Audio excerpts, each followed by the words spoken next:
Maroc, les questions de bois de feu, de biomasse, de manière générale, sont prépondérantes.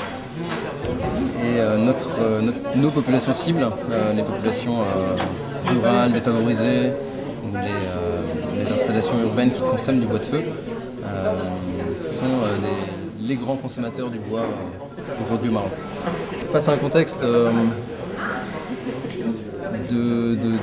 d'utilisation d'énergie de substitution subventionnée, mais qui laisse place à des questionnements, des doutes dans la durée. Travailler sur le bois, c'est assurer entre autres une énergie de proximité qui soit pérenne. Et donc un des objectifs sur lesquels on travaille, c'est de faire du bois une énergie renouvelable dans le contexte local. Ça commence par réduire la demande à travers l'amélioration des équipements et leur diffusion dans les processus de fabrication, de distribution et d'utilisation par les populations.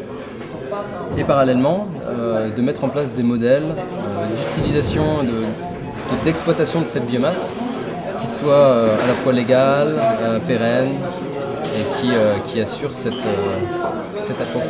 approvisionnement dans la durée. Voilà, donc on travaille sur des équipements domestiques, le four à gaz par exemple, qui est très utilisé pour la cuisson du pain. On travaille sur le développement d'un nouvel équipement, une cuisinière multifonction, qui couple donc différents usages, la cuisson, le chauffage de bois. On travaille également sur l'introduction d'un service de boulanger en milieu rural. Ça c'est pour le volet équipement, milieu rural.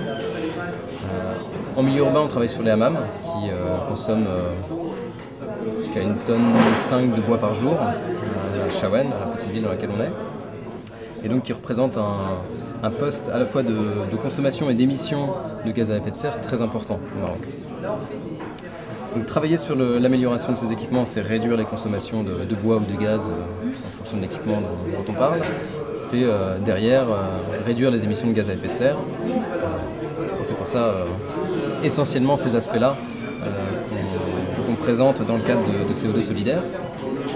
C'est essentiellement ça qu'on vient valoriser. Comment faire le lien entre l'approche CO2 solidaire et l'application sur le terrain qui suppose un temps de maturation à la fois des équipements et de structuration des filières.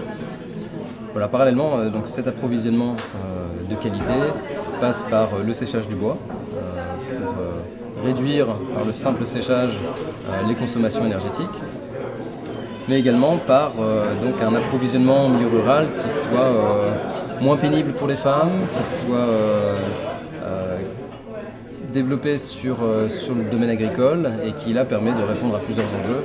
Un approvisionnement pérenne, une lutte contre l'érosion, et donc là on rattache, je dirais, aux questions d'adaptation au changement climatique dans une région qui est à la fois soumise à de fortes sécheresses, à des érosions pointues, et